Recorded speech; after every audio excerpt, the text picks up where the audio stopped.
सच्चिदानंद सद्गुरु साईनाथ महाराज की जय. ஓம் சாய்ராம். ஸ்ரீ சாயியின் ஆசீர்வாதத்துடன் ஸ்ரீ கோவிந்த் ரகுநாத் தபோல்கர் என்ற ஹேமாத்பந்த் இயற்றிய ஸ்ரீ சாய் சச்சரித்திர கிரந்தத்தின் அடிப்படையிலே தொகுத்து மூல மராத்தியிலே விரிவுரையுடன் இயற்றிய தைந்தின் சாயிபோத் பேராசிரியர் டாக்டர் சீதாராம் கணேஷ் தேசாய் அவர்கள். இந்நூலின் தமிழ் மொழிபெயர்ப்பு ஸ்ரீ சாயியின் தினசரி ஞான போதனை தொகுத்து வழங்குபவர் TR மாதவன் அவர்கள். பிரார்த்தனை. சமர்த்த சாயி, இச்சிறு மந்திரம் புனிதமான ஜெயமருளும் மந்திரம். இது இனிய பக்த பாவ மோக்ஷ சூத்திரம். அவரது புனித வாழ்க்கை வரலாறு மதுரம். சாய்நாதர் கடவுள் பக்தியுள்ளவர், தர்மத்தை பின்பற்றும் பிரபஞ்ச பாலகர். இப்போது இவர் வாழ்க்கை வரலாற்றை பாடுங்கள், மன அமைதியை பேணுங்கள். ஈஸ்வர் அல்லாஹ் ஒருவரே கூறுவார், கடவுளில் வேறுபாடு இல்லை என்பார். சாய்ராம்.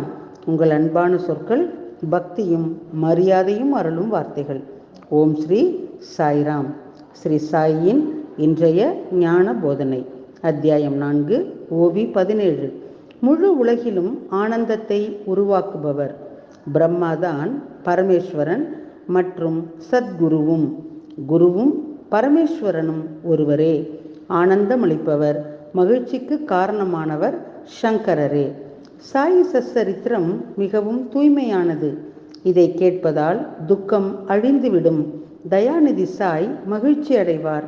இதயத்திலே முழுமையான குரு விழிப்புணர்வு தோன்றும். இதயத்திலே முழுமையான குரு விழிப்புணர்வு தோன்றும். கேட்பது பக்தியின் ஒன்றல்.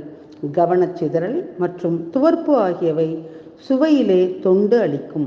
அவை நீக்கப்பட்டவுடன் எழுத்துக்களை கேட்பது இனிமையானது. விரதங்களும் பண்டிகைகளும் தேவையில்லை. உடலை கெடுக்கும் நோன்பு வேண்டாம். தீர்த்த யாத்திரை தேவையில்லை. சாயினுடைய வாழ்க்கை வரலாற்றை கேளுங்கள். அந்த ஒன்று போதும். கலப்படமற்ற அன்பு இருக்க வேண்டும். பக்தியின் கவசத்தை அறிக. எனவே பல்வேறு அறியாமைகளை அழித்து மனிதன் இறுதி இலக்கை எளிதிலே அடைவான். சேகரித்த மற்றும் கர்மாவின் பலன் கொஞ்சம் கூட நிலைக்காது என்று சாயி கேள்விப்பட்டார். எந்த ஊரிலே உள்ள கஞ்சன் தன் வீட்டிலே புதைந்துள்ள பொக்கிஷத்தை தன் மனதிற்கு முன்னால் வைப்பானோ அதுபோல ஒரு பக்தன் இரவும் பகலும் ஒரே மாதிரியாக சாயியை தரிசனம் செய்து மனதிலே பதிய வைக்க வேண்டும். இந்த அன்பிலே புனிதர்கள் ஏன் இறங்குகின்றார்கள் என்பதை இப்பொழுது சுருக்கமாக விவாதிப்போம். புனிதர்களின் வாழ்க்கை வரலாறுகள் அடிப்படையிலே இனிமையானவை. இது சாயி கதை அமிர்தம். தர்மாச்சாரியார்களுக்கு கீழ்ப்படியாத போது யாரும் தர்மத்தை கடைபிடிப்பதில்லை. ஒவ்வொரு வீட்டிலும் ஒவ்வொருவரும் தன்னை மற்றவரை விட உயர்ந்தவராக கருதுகின்றார்கள். மக்கள் உணவு மற்றும் பானத்திலே கட்டுப்பாடுகளை கடைபிடிப்பதில்லை. ஒழுக்கம் புறக்கணிக்கப்படுகின்றது. பிராமணர்கள் மது அருந்துகின்றார்கள். இது போன்ற போர்வையிலே அட்டூழியங்கள் உள்ளிருந்து நடக்க ஆரம்பிக்கின்றன. மதம் மற்றும் பிரிவுகளில் வெறுப்பு உள்ளது. மக்கள் அனைவரும் துன்பப்படுகின்றார்கள். யோகிகள் மந்திரம், தவம் மற்றும் தியானம் ஆகியவற்றால் சோர்வடைகின்றார்கள். மதவாதிகள் சடங்குகளை செய்வதிலே சோர்வடைகின்றார்கள். அந்த நேரத்திலே மகான்கள் அவதாரம் எடுக்கின்றார்கள். புத்திரன், மனைவி, செல்வம், மானம், மரியாதை இவைகளையே மகிழ்ச்சியாக கருதி தர்மத்தை பற்றி சிந்திக்காமல் துறவிகள் தோன்றுகின்றார்கள். உலகம் முழுவதற்கும் மகிழ்ச்சியை தரும் பிரத்யக்ஷ ஆத்மா ஒருவரே குரு. நம் கடவுளை ஒருவரே குருவாக கருத வேண்டும். நமக்கு மகிழ்ச்சியை தருபவர் சங்கரராக மட்டுமே கருதப்பட வேண்டும்.